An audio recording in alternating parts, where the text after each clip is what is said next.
You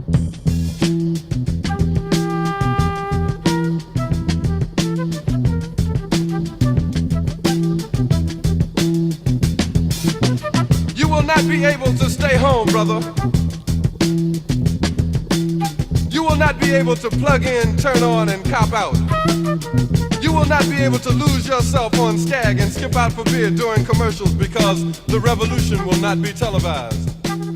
Today, we are delighted to have our special guest, Florida State Senator Shevrin Jones is going to call in. And we're going to talk about the voting rights issue in Florida new maps and what comes next. So you tune in to AM 1490 WMBM. I'm going to give the phone number right now so people who want to call in can call in later. The number is 888-599-9626. My name is Leroy Jones, and again, welcome to the Brotherhood Talk Worldwide radio show that we host every third and fourth Monday of the month at 2 o'clock. It's an hour show, and we would love to have you share this information with your family and friends. Also today, we're going to have a special guest, Mr. Dennis Phillips. Yes. He's going to be in today, and he's going to talk about, he's going to also add his input in his conversation as it relates to voting rights, the new Florida, new maps that's being drawn. So that's why we're going to have our good friend, Florida State Senator Shevrin Jones. Shevrin Jones is an American educator, a politician who has served as the Florida State Senate for the 34th District since 2020 for the state of Florida. Its area is, I know some of the areas is around Miami Gardens area and a little north from there.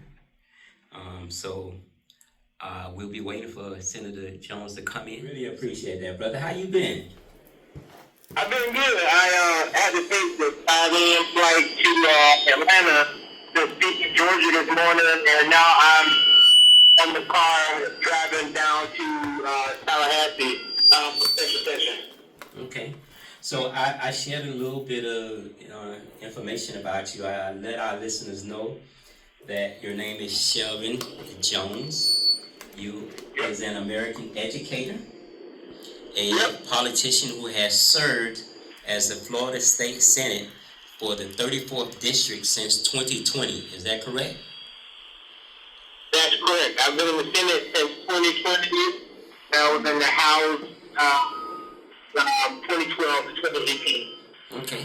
So let me ask you, Senator, because I want to make sure I represent you in the most uplifting way. Is there anything you'd like to share about yourself that I didn't share, introducing you before we get into the conversation about the voting rights and the Florida's new maps and what's coming next? Yeah.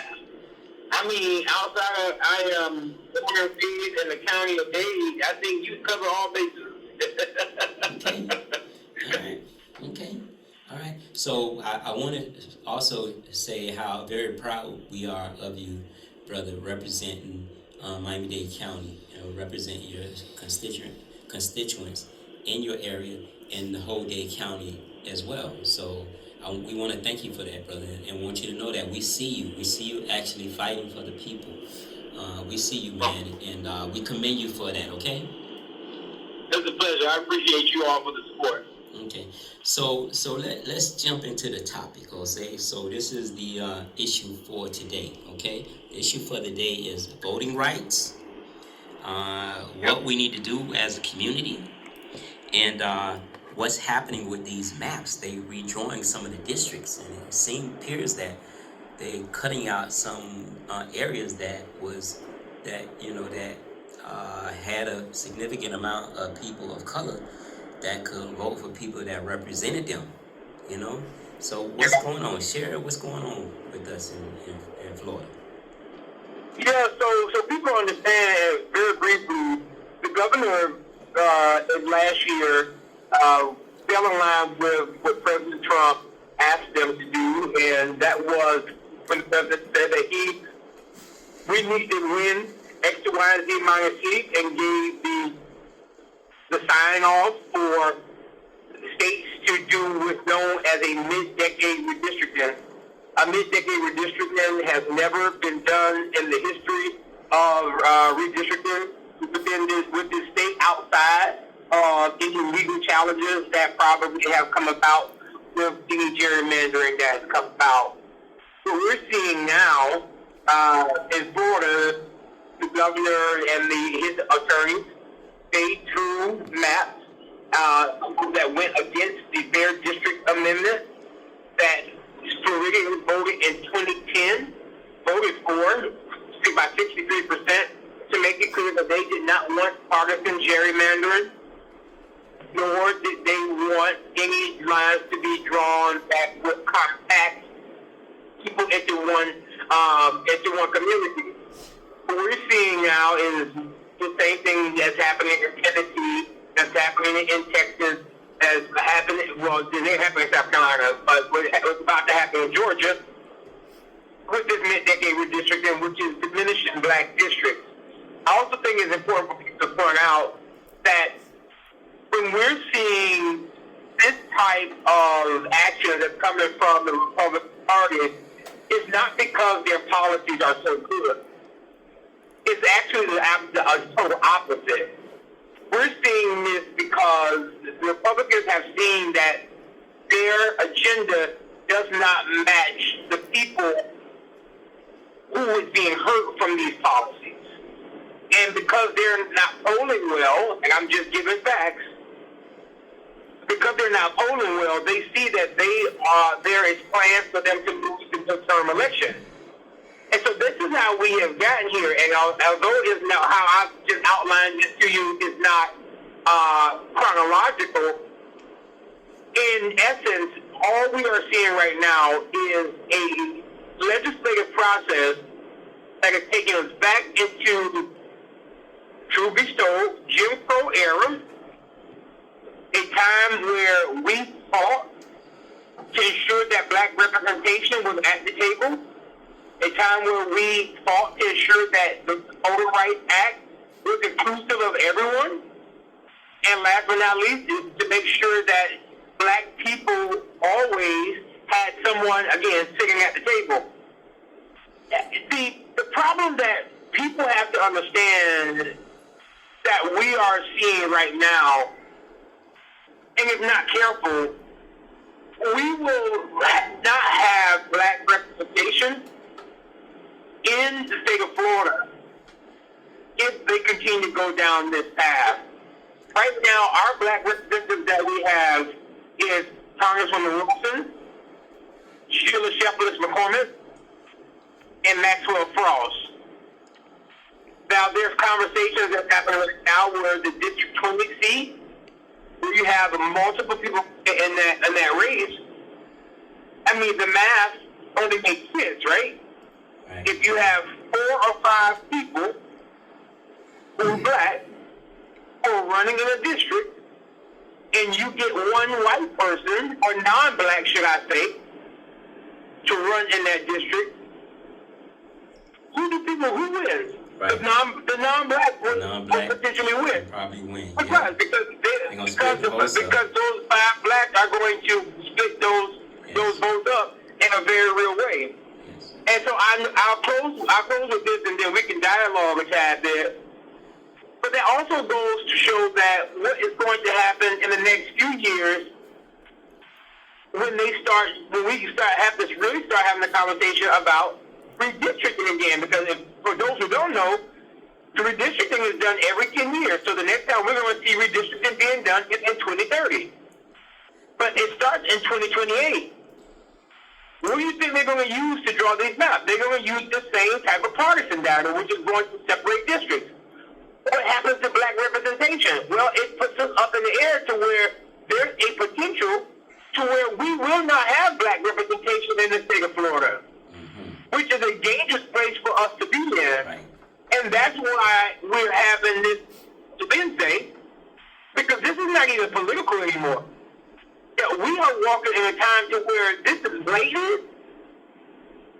also walking in a time to where this is our civil rights moment. And so for people who have often made the comment that if I was born and or raised during the civil rights movement, I would have done fill in the blank. Well, here's your civil rights moment. Right. Here's your time. What are you going to do about it? Right. Right. Senator, explain to the audience what you mean by when you say gerrymandering. So, if I didn't understood that, what do that mean? I like that. Thank you for that. I was just in my keynote address. I was just shared with them that majority of the people do not even know what gerrymandering is. Yes. And I'm happy that you did that. So what gerrymandering is when lines are drawn that's not contiguous, which means that you have lines that are crossing over communities, crossing over streets, lines look weird, and so that gerrymander means that the lines are not in lines that make sense. Okay. And so that's what a gerrymander map means. Okay. Okay. So you also stated that I don't know if it was the last state election, but you mentioned that the community voted already for what they wanted to see as relates to these lines or the districts. Am I correct? That's correct. Okay. So, and so now, since the people already voted. Let me pick up my phone. Can you all hear me better? Yeah, we hear you. Yeah. Okay, so in 2010, the electorate, the Floridians, voted for the Fair District Amendment. And the Fair District Amendment basically said that there would be no partisan gerrymandering, that the lines would be contiguous, which means that there would not be lines that's going into multiple cities, going to multiple districts and things of that nature if they did not have to. I don't know how many people remember this. I'm sure Ken and some other people who were a part of this fight when the maps got challenged in the court about 2 years ago. They were trying to break up Miami Gardens then. Okay. But it was against the Fair District Amendment. So I filed an amendment based off of the law that said that lines had to be contiguous. And so the amendment passed. But what the governor just did a few weeks ago, the governor said that the Fair District Amendment that the people voted on is unconstitutional. So herein lies the problem that we're seeing within this country and what we're seeing within the state of Florida, and that is the Constitution being treated as a suggestion and not a mandate. So not following. The Constitution is a mandate. Right. They're not following Not it. following what The Constitution is not a suggestion. It's Yeah. absolutely a mandate that was done. So the Fair District Amendment that was passed by Floridians, by you all, by 63%, it was a mandate on Floridians saying that we did not want gerrymandered parties in the maps. Right. That the governor now says is unconstitutional. Right. Audience that we just have Ms. Tangela Sears, a political consultant that just walked in. How you doing, Tangela? Hello, Leroy. Good. Hello, everyone that's on, and Shevrin. And I have some questions as well. Okay. So I don't get it, Senator. Please make me understand, because as I'm listening to you, the voters voted for something. Yeah. And they want to follow the Constitution, right? Yeah. And for somehow the governor want to change it. Well, I mean, see, this is what happens. This is what happens when you don't have the numbers. We don't have the numbers. I don't think people understand that if you're in a super minority, and even if you don't have 2/3 of the chamber, you can't get any work done. And in both chambers, Right. Democrats don't have any They don't have power Yeah, to do anything, to stop anything. Yeah. Now, it's changing in the Senate because we just won Brian Nathan's seat in Tampa. And if we win this seat in Miami in November, which we're on path to win it, now we'll have leverage to be able to force Republicans to the negotiation table. And now, I'm not trying to make this Democrat or Republican. Right. What I'm trying to make is, what I'm trying to help people understand is a balance of power. Balance, yes. That if you get a place to where now you force everybody to have to come to the table to negotiate, then now you can make some moves. But here's the scary part.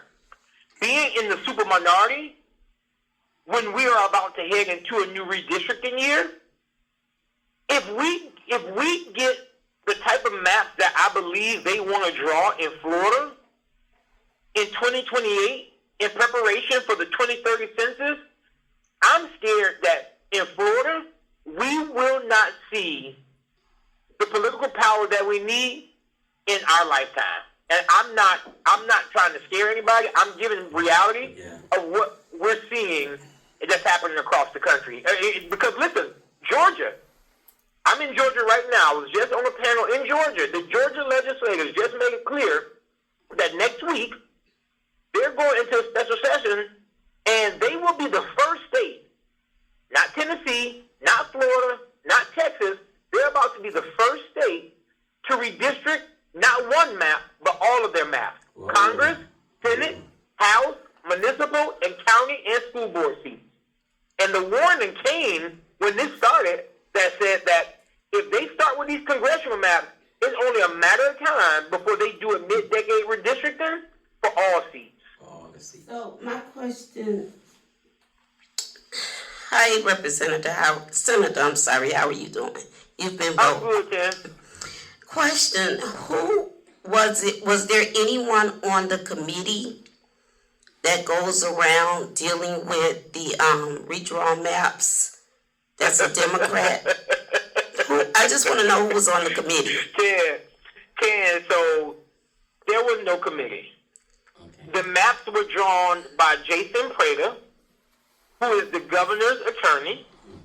I'm going to send you all the link from the Florida channel, and you'll hear Jason Prater make it clear that these maps were drawn by him. Partisan data was used to do it. And let me tell you all, Tangela is asking a very reasonable question. Let me tell you why Tan is asking that.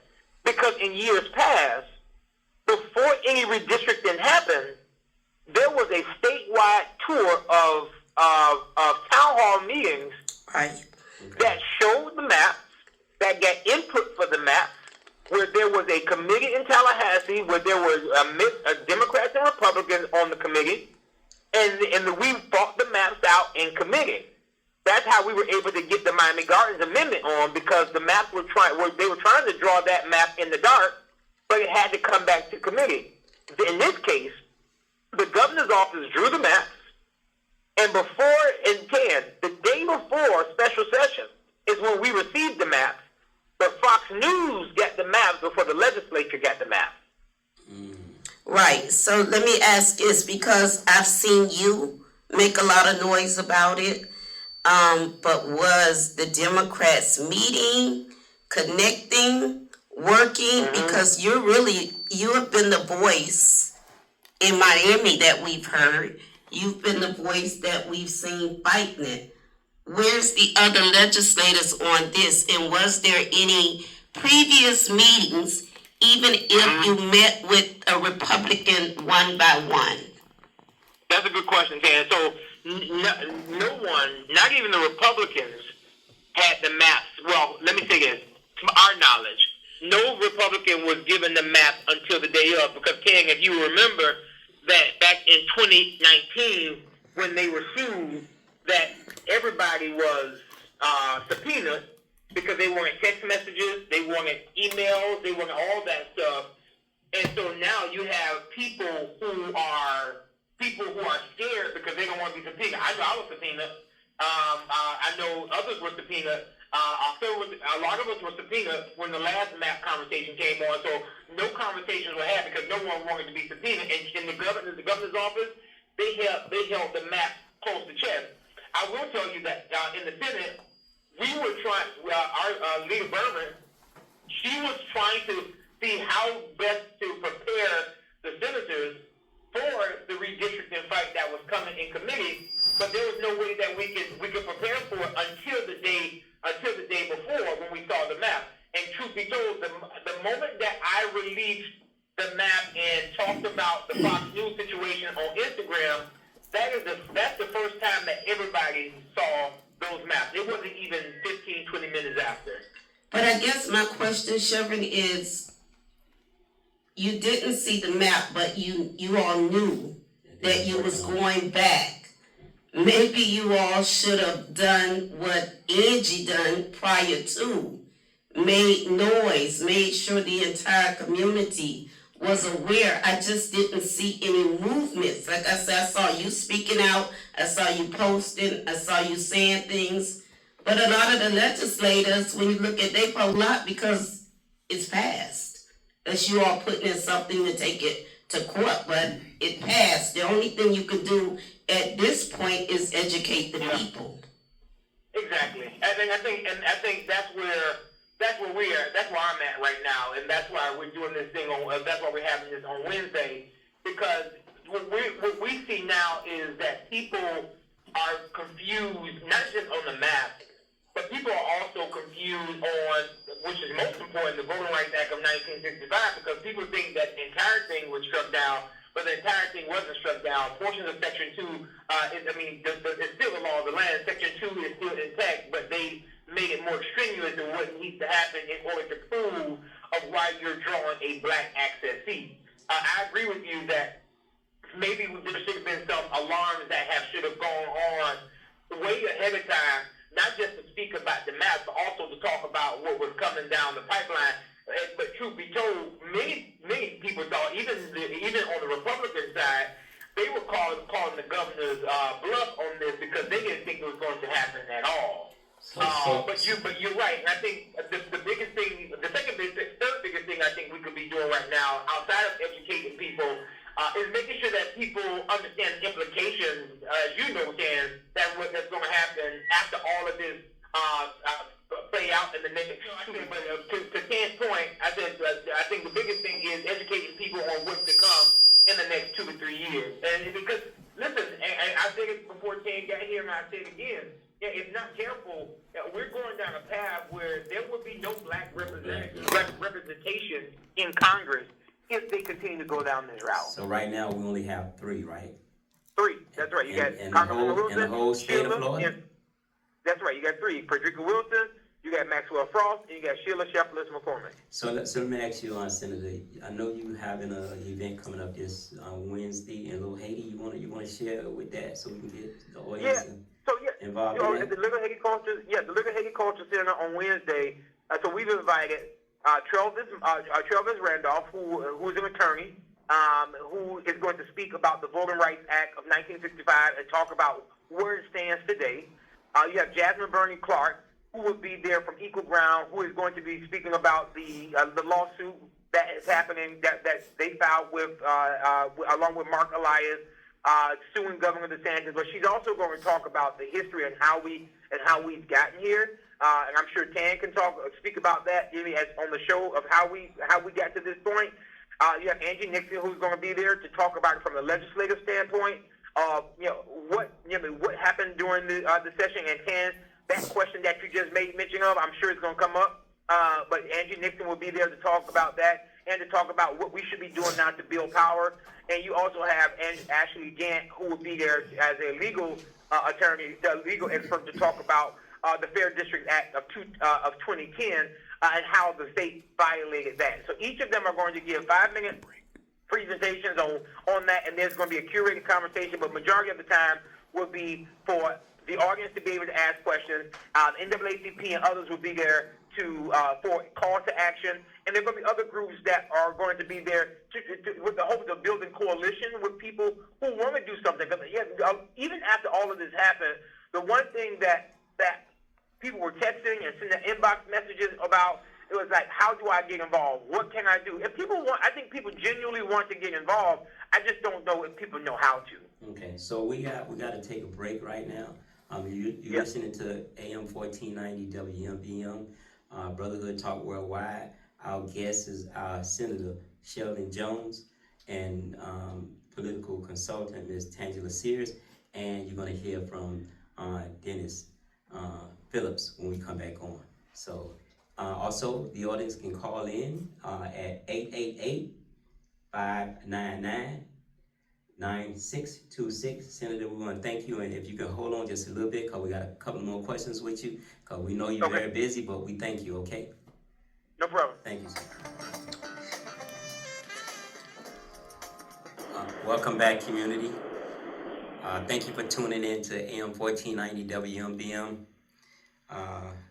We joined today by Senator Shevrin Jones, political consultant Tangela Sears, and Circle of Brotherhood member Dennis Phillips. So let's Senator Jones, you back on?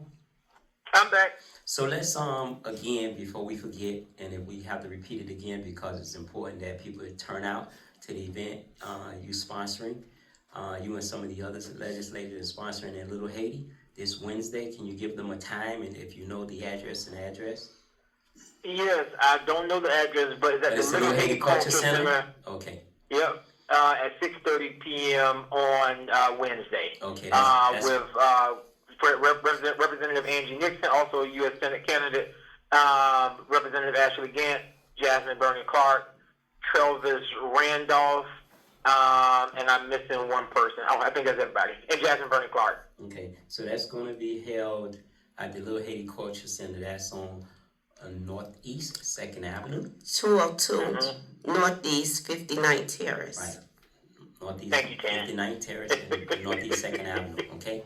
So join the senator there and have your questions ready, and the other political people that will be there. Okay, Mr. Phillips, you want to jump in and share your views? Yes. I joined the Circle of Brotherhood for just this type of lawlessness that's going on. To have a platform to address these kind of issues.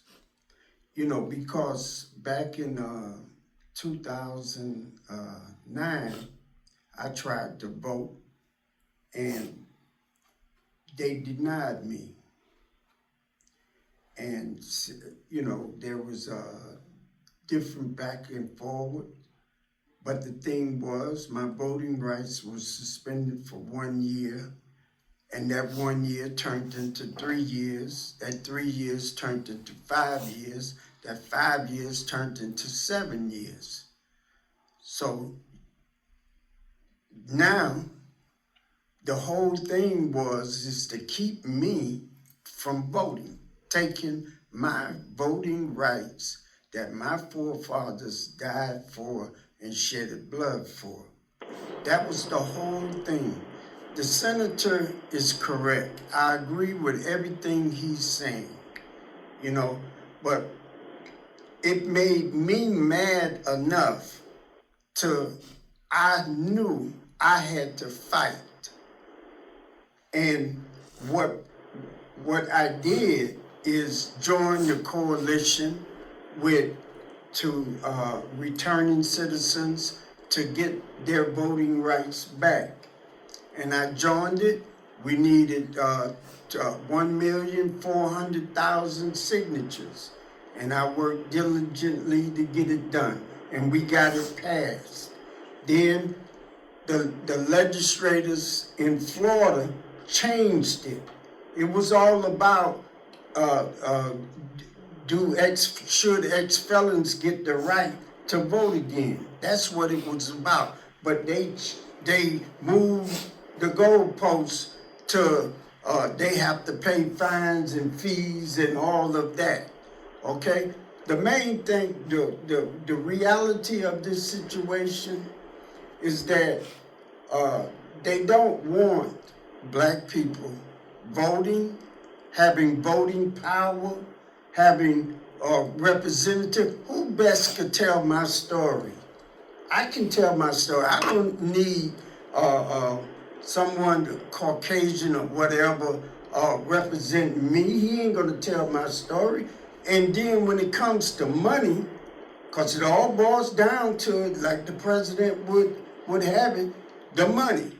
They're gonna use, they're not gonna allocate the representative that represent black people, just like in the 60s. They allocated the money to themselves, our tax money. The schools were starved of money, starved of resources. They didn't allocate money for entrepreneurship. So this is eventually what's gonna happen when you get someone else representing you, not honestly representing you, financially. But listen, black people are, this is way much bigger. I agree with everything, like I say, with everything the senator said. But what's going on now in America, and black people are the canary in the coal mine. They warn in America that democracy is dying.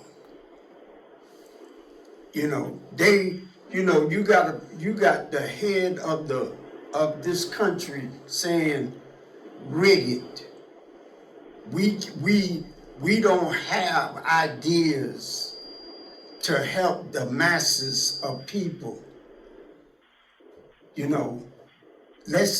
We can't win on intellectual ideas anymore. And then at the same time, him and the people, and millions, we see it every day, millions and billions of dollars of taxpayer money being ciphered. And it's all a part of a scheme. Even if the citizens been paying attention, the Supreme Court is part of the whole thing. But the bright side of it, we as black people been down this road before. And, what they doing, as God would say, no weapon formed against my people will prosper. And they've been trying to do it for I don't know how many hundreds of years. But we gonna stand. So what I'm hearing, Senator and Tangela, is that I'm hearing Mr. Phillips say, we got to get out and exercise our right to vote, man. We got to do something about this. We can't just sit back, and just think that they're gonna love us, or treat us different, or treat us better, or treat us equal. You know what I mean? We gotta get up. I think you said it earlier, Senator, and I agree with what you said. Like, man, like everybody was saying, when this time come, what happened then is happening now. What happened back then in the 50s and the 60s is happening right now again, before our very eyes.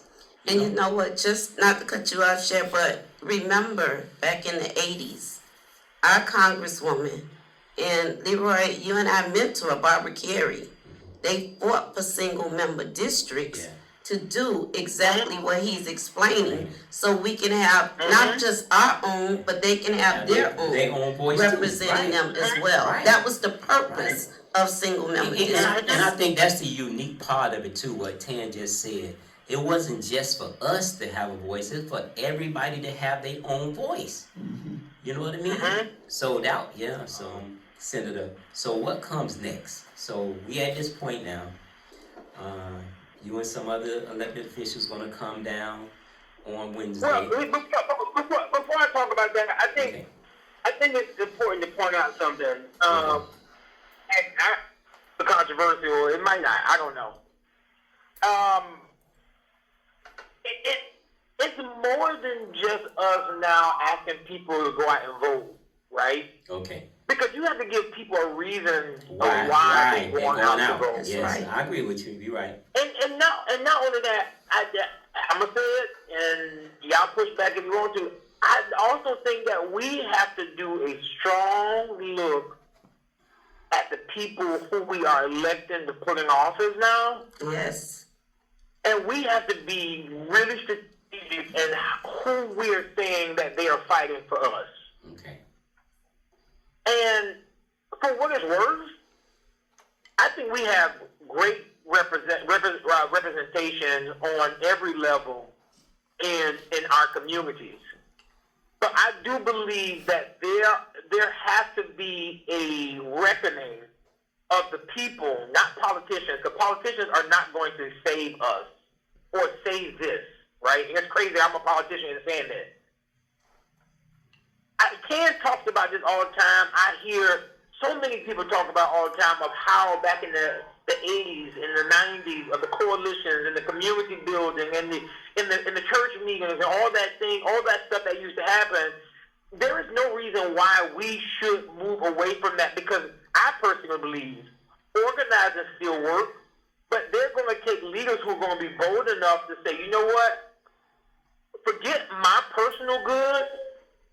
We need to make sure that not only do our community stay intact, we have to make sure that we do what's in the best interest of the people who I say I serve, who I went to them asking for their vote. Mm-hmm. So it's more than us just telling people to get out to vote, because we have to start giving people something to vote for. Because a lot of these candidates, they're not motivating people to go out and vote. Sure. A lot of these people are looking at these candidates and they're saying, "Well, you saying the same thing the last person said. What you gonna do different? Because my water's still off. I still ain't got no food on the table. My kids still wearing the same clothes every day. So, like, what are you going to do differently?" And so we have to start being honest with people. I know I'm on a soapbox, but I just had to say that. I'm sorry. No, You're on track. You're on track. You said what's right. That's right. You're right. So Senator, if you can picture this and this plays out the way you picture it, what would come next? What our next move is? Our next move, I know, is that we got to give, I heard one, we got to give the people a reason to want to get up and want to vote. Yep. Right? We got to be careful of the people who we select to be in office to represent us in one instance as well. And but we do still have to exercise that right as well. So what comes next? What you see next? What I see happening next, I think we're seeing it now. I think you see the frustration that people have. I think people are rising up. I think people are very clear of what's happening, what they're seeing on the news, what they're hearing on the radio, or even seeing on social media. What I think needs to happen next is that people need to organize in the community based off of their interests. Everybody won't come on Wednesday because that's just not their thing. But they might go to a barbershop. They might go to a cigar lounge. Hell, they might go to a adult club. Whatever. We have to figure out what is the best way to reach people, and that's what we have to get creative with. We have to stop talking to everybody the same way and start talking to people on their level. And when we start doing that, now you can start getting people to care about voting. Because forget Democrat, Republican, when you get to a place when you're now telling people like, this is what's being taken away from you. This is why your life is the way your finances, or it's not aligning the way it wants to, or it seems like you can't get $1. I mean, whatever it needs to take for people to understand. We got to start talking on people's level so it gets them to care on why they should care about in this moment. I think we have to get that message out. I think we have to recognize the people who that is. I'll be honest, like my friend, I'll give my example. My good friend Cadrick. He's not into politics. He's into fixing cars. He's into taking cars and he races them. But he has a 1.3 million people following on Instagram. But now he's concerned about politics. So you know what he's about to do? He's about to do a car show that's dedicated for the November election. Okay. Are we going to hate on him for that? Absolutely not. He's reaching out to the people who he believes would care about it and making them concerned about what's happening. I think that's what we have to do. We have to give people leverage allow them to be creative in how they want to get their type of community out. I like that. I like that. That's I like great. that. I like That's that. great. Senator. That's But a good idea. You know another thing, Shevrin? Tell me. We used to go into the jails as well. Because That's right. everyone is not a convicted felon that's in the jails. Right. We went to the jails. I remember Carrie Meek had majority the of them now. boots put out at the hospitals. We don't do a lot of the things that we used to do to grab the people out to vote anymore. So Yeah. I get you, Senator. We got to be creative to spark the people interest to want to be involved, right? That's right. And to want to follow what's going on, right? And to want to Yeah. participate. So I want to throw this out there, Senator, while you on. So if you need any assistance with Wednesday, just let me know. If y'all already got drinks or something for people to snack on while they're there, if y'all need it, and let me know. I'm sure I can come up with something to help with, okay? Because I want to participate. I want to help you help this cause, okay? Yeah. I appreciate. Before my phone call up, I know you all gonna be on with Tam for a minute, for a minute before I hang up. I mean, when I hang up, but I'm gonna tell y'all why you all having Tam inside there is important. Yeah, listen, people can say what they want, but Can has, and she continues to build political power on the ground. While everybody else is on social media, while everybody else thinks that grassroots don't work, when you talk about what the ears of the people are saying, I think you all have the right person there, and I don't think the community uses her enough. Okay. And I think the community should. And there are other people, and I'm just saying, Can is here now, but she is one person that I know for a fact has the ear of what's happening in South Florida, and we have to start using people like that to be able to move agendas, to be able to move communities, to be able to move people. I just wanted to make sure I put that out there because it don't have to be politicians. As a matter of fact, I'd rather not be a politician. It absolutely should be everyday people to talk about the implications of what the effects of what we're seeing and how it affects communities. Okay. And Senator, before you go, there's this old saying, if you want to reach people, you let them know a closed mouth don't get fed. Mm-hmm. Everybody want to eat when it's time to eat. Right. But if you don't put nothing in it, that's right. You might don't get nothing out of it. So, that's a message going forward to getting people to vote. And, I've already proactively started. I'm not going to be deterred because the game might be rigged or somebody might think it's rigged. Over at our organization, there will be voting That's right. next month and IDs and stuff. So we prepare That's right. for the June fight. 2nd, right? Brother Dennis, I think June 2nd at 6:30 we're doing the event. Our event there at the Brotherhood is planned for June the 9th. June 9th? I got the wrong date? Okay, I know it's coming up. Okay, Doc, I'm gonna have to get back with you because what we wanted to do is have it on a date like June 9th, and I've already got the election board behind me with it, and they think it's June the 8th, but I'm gonna have to get with them and Brother Leroy get back with you to confirm the actual date. But it'll be the 8th or the 9th. So, Senator, we know how busy you is, man. We done had you on this show almost a whole hour. Thank you, brother. Thank you. He's Thank always you, man. available. You was here when we started, brother, and we winding the clock down, man. Thank you so much for your time, man. No problem, we know man. how busy you is, brother. We know how Love busy you, you is. Dan. But Love you we too, baby. appreciate you for taking the time out, man, because you see the seriousness of this issue. No problem, Leroy.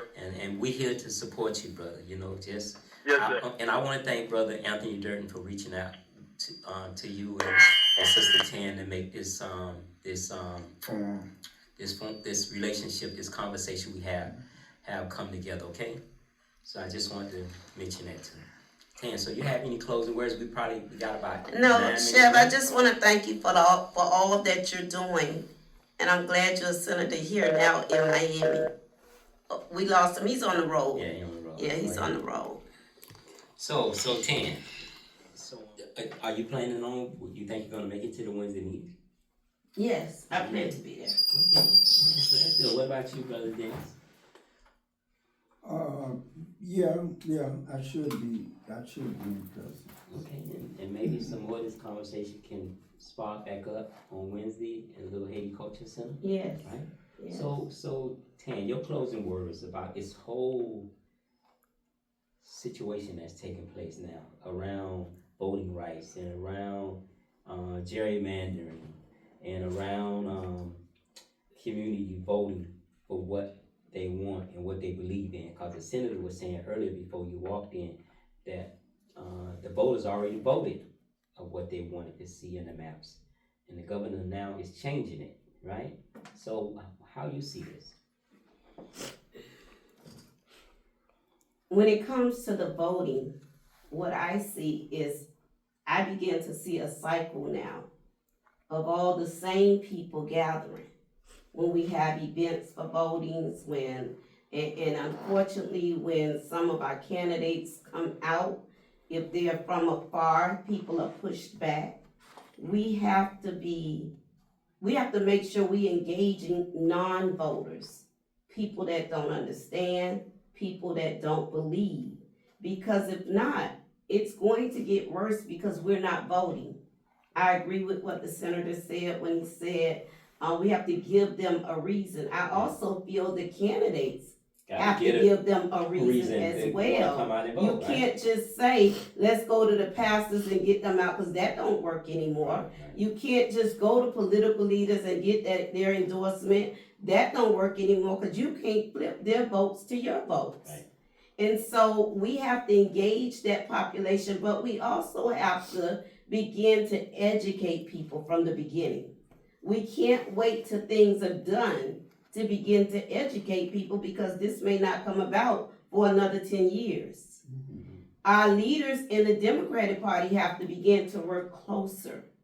They have to begin to plan.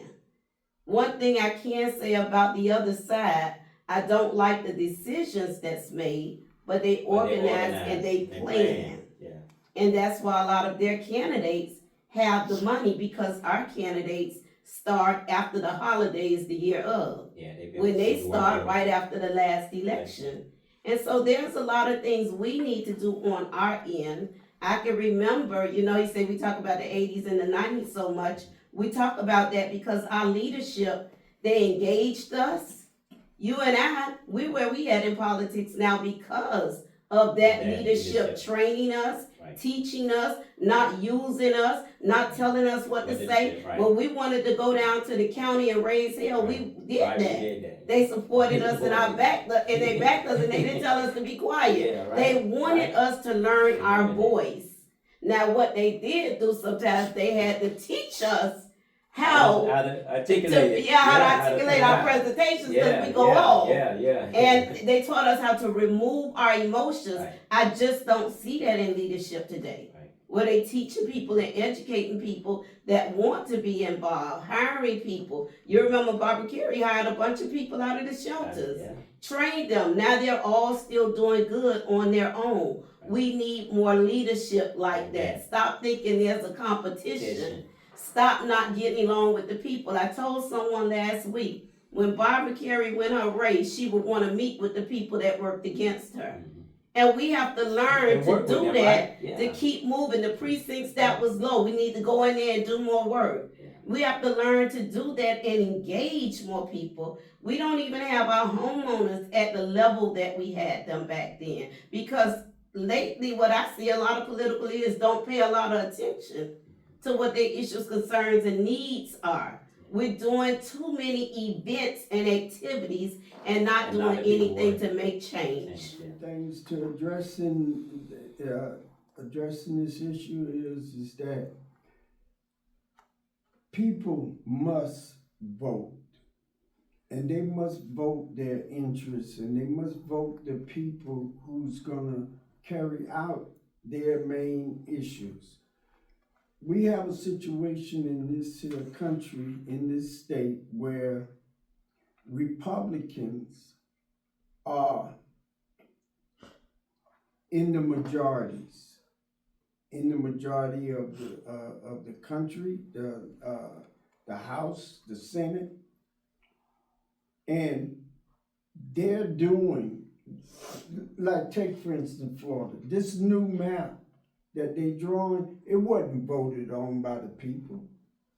They just doing it because they in power. Yeah, that's what the senator said. You know, and that's what they're doing all around the country. But Democrats is going out to the people and saying, hey, you want to change this in California and in Virginia and everywhere. The people are involved in changing the map, right? But that's on the Democratic side. We doing it in a democratic way. But the Republicans are not. They're not relying on the voters to do the damage that they're inflicting on this country. They have to be more aggressive in what they're doing. And as I said before, they have to plan. I don't see a lot of planning with our party the way I see it on the other side, even though we don't agree. I've never seen an aggressive Democratic president the way I see now. Who's going to get in office, whether it's governor, president, whoever, and actually fight and stand for us? Yeah. That's when the movement starts. Like I say, we don't even reach out to the voters the way we used to. Nobody plans to go into the jail now. It's as if they look at everybody in there as convicted felons. There's a lot of people in there waiting for their court. They've not been convicted as of yet. Right. So there's so many pockets of voters that we can hit. There's so many things a lot of people want to see, because the truth is we've had it hard.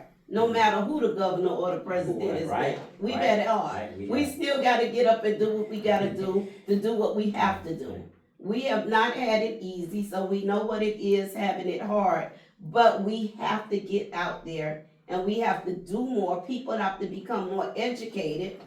Like I remember the congresswoman said to me a couple of years ago, how do we get the people out to vote?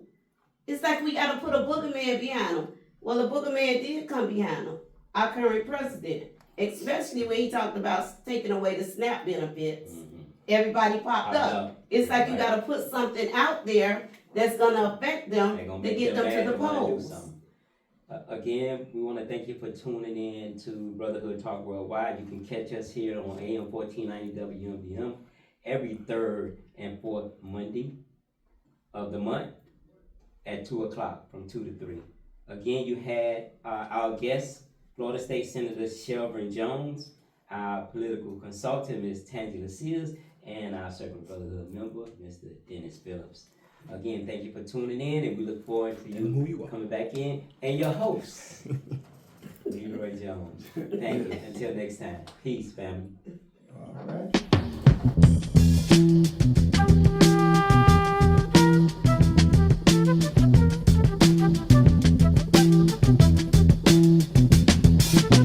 You will not be able to stay home, brother.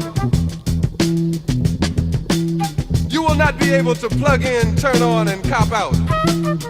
You will not be able to lose yourself on Skag and skip out for beer during commercials, because the revolution will not be televised.